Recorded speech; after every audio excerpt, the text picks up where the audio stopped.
On Wednesday of this week, the notifications on my phone started exploding. I must have gotten, I don't exaggerate, 5, 6, 7 different notifications letting me know that O.J. Simpson had died. I don't know if this happened to you, but it was like the world was ending. It was a very dramatic moment. So it actually got me thinking a little bit about O.J., and if you don't know who O.J. Simpson is, the brief recap is he was a very famous running back for the Buffalo Bills, went on to be a very successful actor, wildly popular throughout America.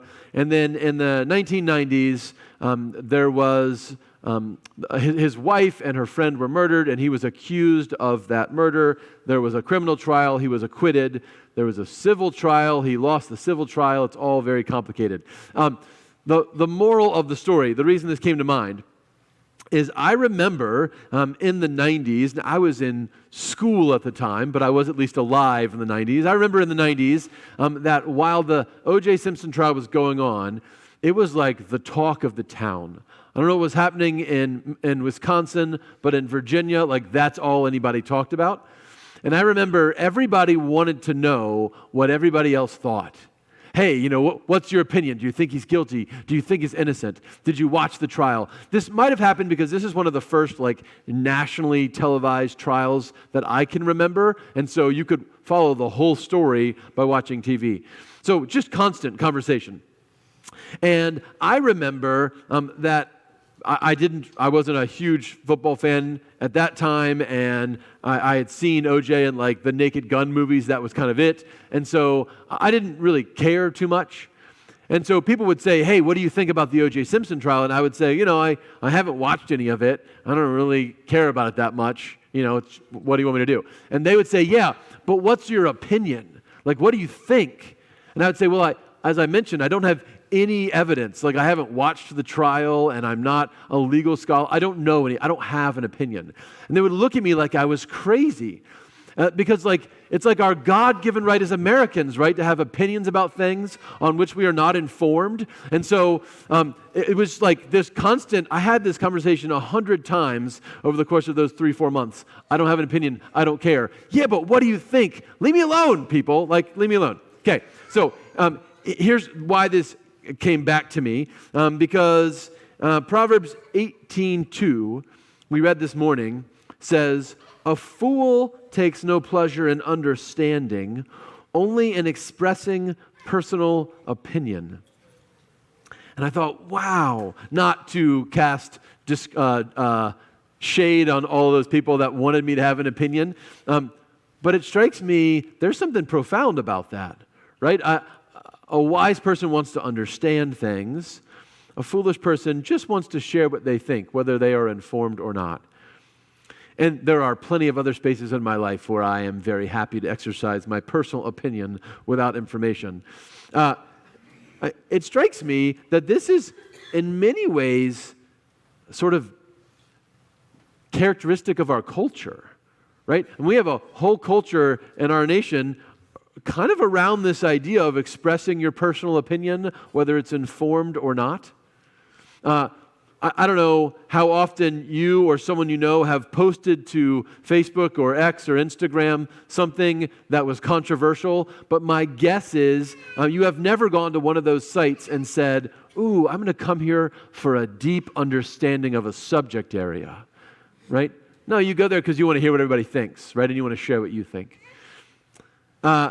My sense is this is a little bit about how our political climate works, isn't it? I don't have time to pay careful attention to all of the complex issues facing our nation, but I have opinions on all of them, and they're very strong, right? And I think this is also how a lot of our relationships work, don't they? With our friends, with our siblings, with our spouses. Hey, I'm not really interested in understanding, but I do want to get across what I think. A fool takes no pleasure in understanding, but only in expressing personal opinion. I think we could do a whole sermon on Proverbs 18:2, but I think it actually is indicative of something larger and more significant that we face as a people. Richard Rohr says in his book, Adam's Return, quote, a gathering of American teachers told me recently that in their high school classes, Students are not at all interested in writing papers or doing research on objective information. Rather, they just want to give their feelings and opinions on data and information. They love to say what they like and do not like about things, as if everybody should care. We are inflating the youthful ego in ways that will not serve them well during the rest of their lives, in marriage and relationships and in future job performance and in the search for God. Western and comfortable people everywhere have a strong sense of deserved entitlement.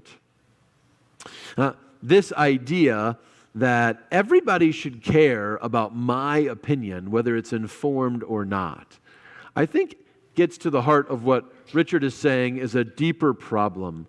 It's a deeper problem of this sense of self that governs how we think of our lives and our world. Proverbs talks about this further. Proverbs says, not only do we have to be concerned with those who are obsessed with sharing their opinions, those same people tend to covet what others have. Those same people tend to think life is about owning and keeping rather than giving what's owed to others. Those same people live self-indulgent lives. The danger that Proverbs describes is the danger of a life about me, right? A life where I am of supreme importance. G. Gordon Liddy was one of the men arrested in the Watergate scandal, and he has a famous quote. He says, "I have found within myself all I need and all I ever shall need. I am a man of great faith, but my faith is in George Gordon Liddy. I have never failed me." I think the worst idol, the most dangerous false god, the most dangerous form of false religion is one where I am the God that I worship. And I think it's one that we struggle with profoundly as people. John Tyson says that's why in these 5 shifts of maturity, the shift from self to others is the most difficult. It's because selfishness feels really good at first. I think we all start out self-centered. I've said this before. I had 3 children. In the course of raising those children, not one time did they ever wake up in the middle of the night hungry, check the time, think about how inconvenient it would be for me to get up to give them a bottle and go back to sleep, right? We start out self-centered, and that's okay. It's a survival mechanism. It's a good thing. But the goal of the life of the Christian is to grow into maturity, right? And to grow out of that self-centeredness. But it's so attractive. I like being focused on things that affect me. I like thinking about how popular I am, or how much money I have, or how successful I am, or my opinions. I like me. I think everybody kind of does. By the way, I know there are many, many people who struggle with depression in all of its forms. And in no way do I want to belittle the significance of that disease. But I think depression is just another form of this self-obsession, right? You can be self-centered like me and be consumed with how great you are, or you can be self-centered in a different way and be consumed about how terrible you are or how miserable your life is. But in both those situations, you are at the center of your worldview. Right? St. Augustine says, this is the source of sin. It's love which is designed to be for the other and becomes curved in on itself. C.S. Lewis says the same thing. He says, almost the main work of life is to become out of ourselves, out of the little dark prison we are all born in. The danger is of coming to love the prison. And I think this is a particular danger for us. I think our American culture today in so many ways tells us to love the prison of ourselves. Tells us that a self-centered, self-obsessed, self-indulgent, self-opinionated focus is a good thing.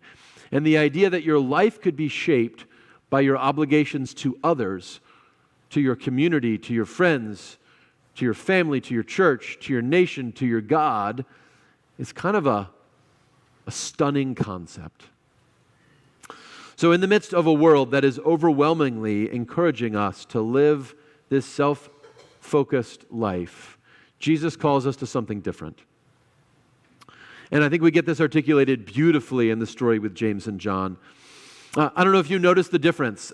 There's one big difference between the story in Mark and the story in Matthew. In Mark, James and John come to Jesus and ask for the privilege of sitting at his right and left hand in his glory. Who asked the question in Matthew? Did you notice?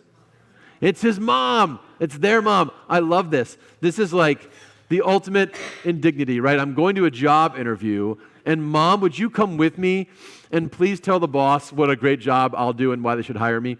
I think James and John's mom is like the first helicopter parent, right? Love it. Okay, anyway, other than that, I think this moment is critical. I think their mom and James and John are seeking this same self-centered life that our world has always told us is what we're supposed to do. Get what you can for yourselves. And Jesus says, hey, you're valuing the wrong things for the wrong reasons. That if you want to be like me, if you want to be like God, you have to give up of yourself. You have to move the focus from yourself to everybody else. The Son of Man came not to be served, but to serve and give his life as a ransom for many. This is our working definition as a church of what the word love means.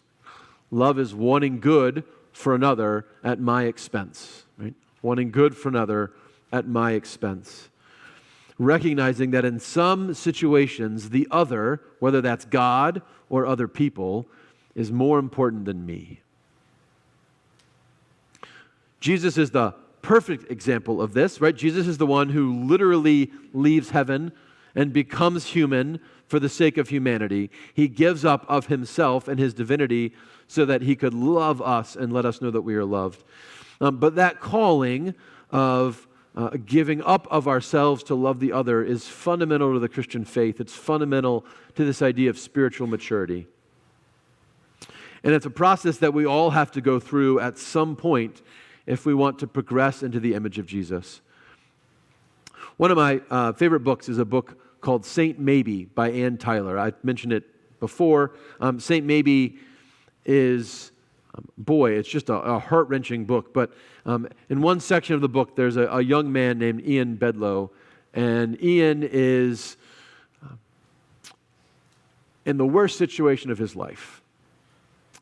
And in a low moment, he wanders into this random, dinky-looking church in a part of town he's never been to before.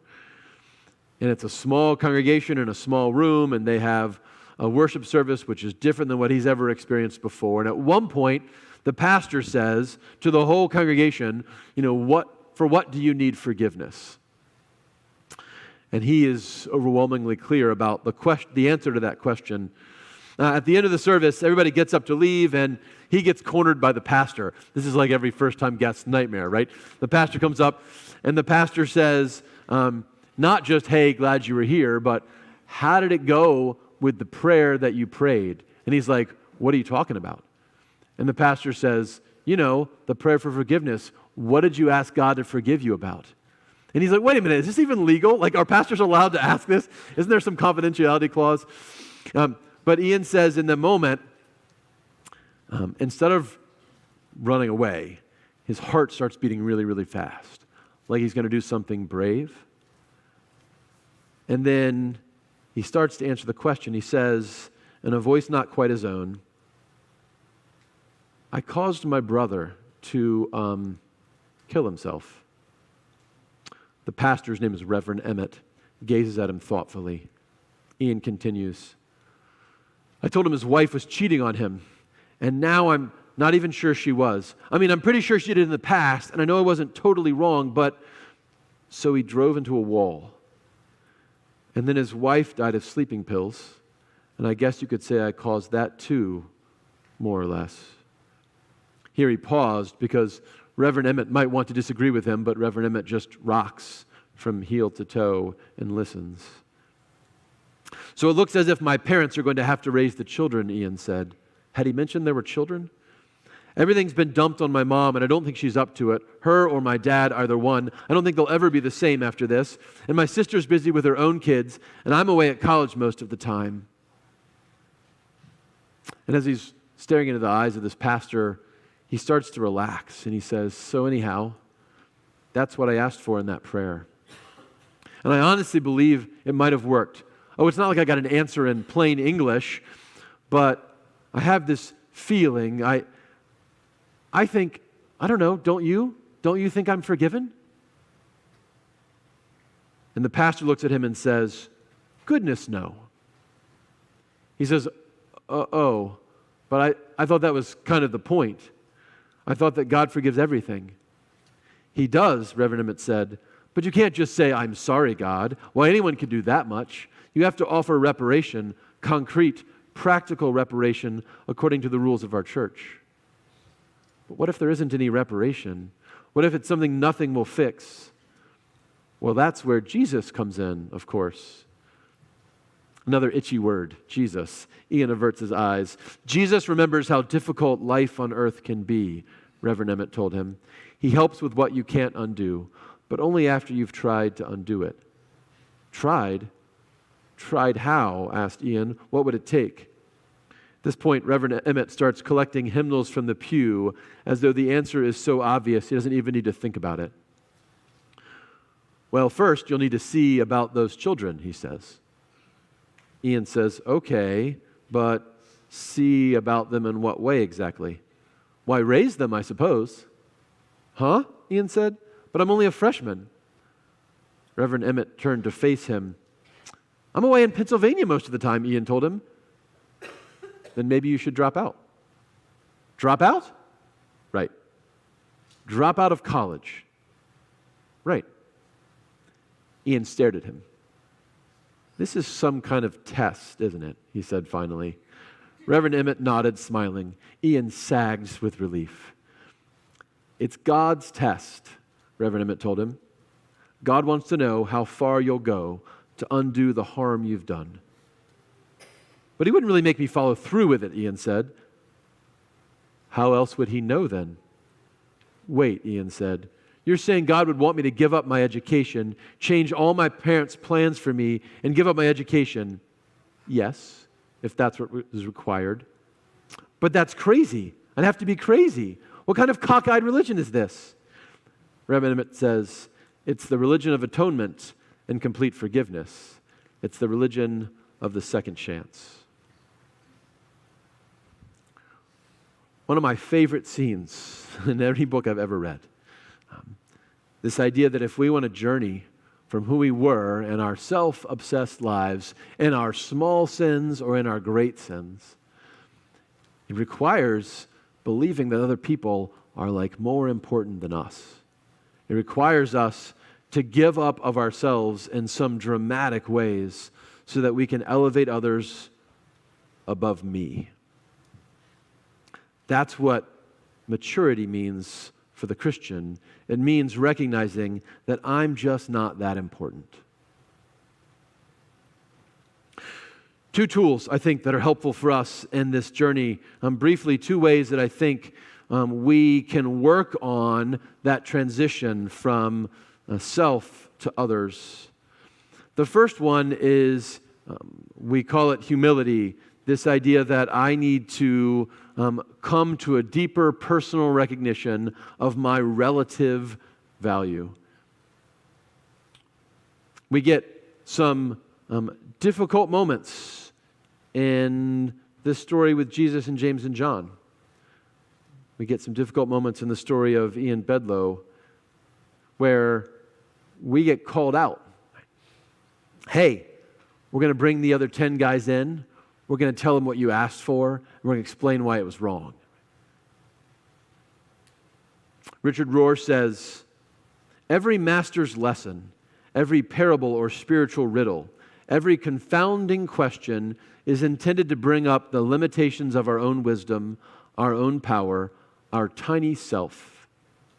The master gives us a dose of humiliation to determine whether we are even at kindergarten level yet. If you immediately balk at a minor ego humiliation, the master knows no basic transformation has taken place yet. Part of the challenge of the Christian life is to say, hey, I need places where I recognize my smallness. And sometimes that happens in the midst of our sin or our brokenness where we feel our smallness intensely. Sometimes we need to recognize our smallness even when life is going kind of well. Philip Brooks says, the true way to be humble is not to stoop until you are smaller than yourself, but to stand at your real height against some higher nature that will show you what the real smallness of your greatness is. To stand at your real height against some higher nature that will show you what the real smallness of your greatness is. That's what the life of the Christian is about. It's about recognizing that at my best, I am so incredibly short of the standard that Christ sets, that I could not possibly be the hero of this story. I could not possibly be the main event. I can't be the most important person in my life. And when I begin to recognize that, when I recognize the smallness of my greatness, when I recognize that I am not king, then the kingdom has the best chance of breaking through. The second thing I think that's so helpful for us as we work on our transition from self to other is the process of entering into people's stories. We usually use the word incarnation in the Christian church. Incarnation refers to Jesus, God the Son, becoming Jesus, human and God, and living our earthly life. But we incarnate like Christ when we enter into the stories of the people around us and allow those stories to affect our lives. This is one of the reasons why I value our mission experiences, whether it's going to serve at Bridge Street Mission in Wausau, whether it's going to serve in Costa Rica or anywhere in between. There is an experience that happens when we enter into the lives of people who have wildly different situations than us. It begins to change our relative importance. In 2018, our church took a trip to Haiti, and Haiti at that time was less chaotic than it is now, but it was still the poorest nation in our hemisphere. It was in that season where the Zika virus was a big deal. If you remember the Zika virus, it was transmitted by mosquitoes, and the real fear was that either mothers who were pregnant or maybe young babies, I think mothers who were pregnant were bitten with a virus. They could have malformed heads. Their heads didn't grow to full size, which brought all kinds of cognitive delays. When we were in Haiti, our church was running a medical clinic, and we had all these patients coming through. And one patient was a family with a baby. Her name was Estella. And baby Estella, we're pretty sure, had been affected by the Zika virus. Her head was not to size for a baby her age. They brought baby Estella to us first because she had a very high fever and illness, and so our medical team treated her for that disease, and that was the first day of the week that we were there. The last day of the week we were there, the family came back, and the great news was that Estella was healthy. She was no longer had a fever. She didn't have whatever infection was raging in her body beforehand. But then at the end of that reunion with Estella, the family started speaking. Most of us didn't speak Creole. We didn't understand. So afterwards, our translators explained. They said, hey, we will not be able to care for this baby. We know something is wrong beyond just the infection you were able to cure. We know that we can't handle this ourselves. Would you please take her with you when you go? And even though we didn't understand at the moment, I got to tell you, there is nothing as overwhelming as imagining yourself in the shoes of a parent who says, I can't care for my child, and so I'm going to give them away to strangers in hopes that you could do a better job.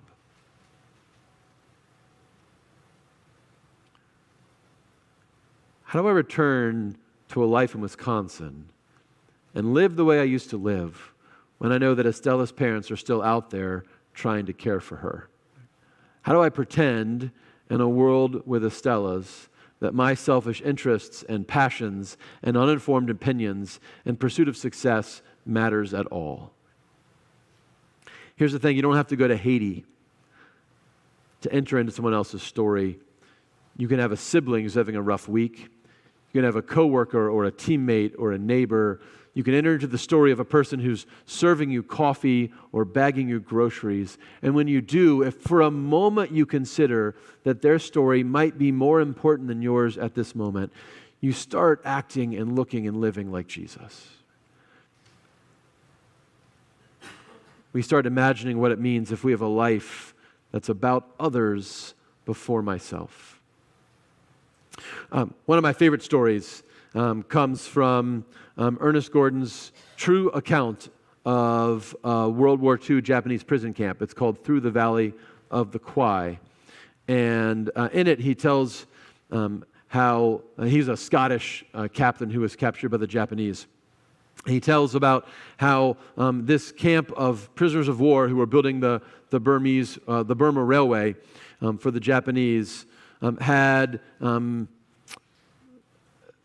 things in the camp got ugly. Right. And there became a little bit of a dog-eat-dog mentality where everyone was just trying to survive, right? Where fellow POWs would steal from each other and cheat each other.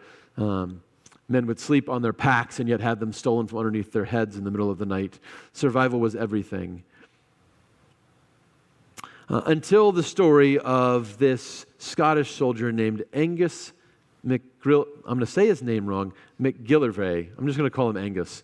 Until the story of Angus got told. So Angus was this big, honking, strong Scottish soldier. And the Scots had this pattern. When they became POWs, they got a buddy. They called him their mucker. I don't know why they called him their mucker. And the Scottish soldiers took their devotion to their mucker very seriously. And Angus's mucker, his buddy, was seriously ill, and it looked as though not much could be done. Someone had stolen his blanket. He was malnourished. He was at what looked like the end of his earthly life. But Angus was determined that he was not going to lose his buddy. So Angus gave his mucker his blanket, and he said he had just come across an extra one. Likewise, at every mealtime, Angus would give his rations to his friend, ask him to eat them, and stand over him and saying, "Don't worry, I'm able to get extra food."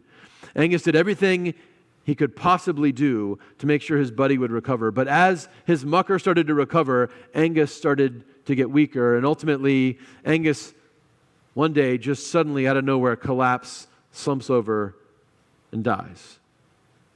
The doctors discovered he had died of starvation, complicated by exhaustion. He had been giving of his own food and shelter. He had given everything he had, even his very life. Greater love has no man than this, that a man lay down his life for his friends. As word circulated about why Angus died in this POW camp, the behavior of the men in that camp began to change. Suddenly, guys began to focus on their friends and their mates and people beyond themselves. Something more than survival took over. They began to pool their talents. There was a violin maker. There was an orchestra leader. There was a cabinet maker. There was a professor. And soon, the camp began to pool those skills, and they had an orchestra of homemade instruments and a church called the Church Without Walls that was so powerful and compelling that even Japanese guards attended. They began their own little school and library and hospital, all in this POW camp. All because one man named Angus gave all he had for his friend. For many of the men in that camp, this turnaround meant survival. Tim Hansel says, "What happened is an awesome illustration of the potential unleashed when one person actually gives it all away." That's the story of Jesus, right? The story of Jesus is what happens when one man actually gives it all away. When he says, "I will not allow this story to be just about me." When he says that love is wanting good for another, even at great expense to myself. What if that was the characteristic that most defined us as mature believers in Christ? What if we were a people that let others' stories take over our own? What if we just decided we're not that important, and the people around us and the God with us is of supreme importance? Then perhaps we discover that one person who makes the shift from self to others can literally change the world. Thanks be to God. Amen.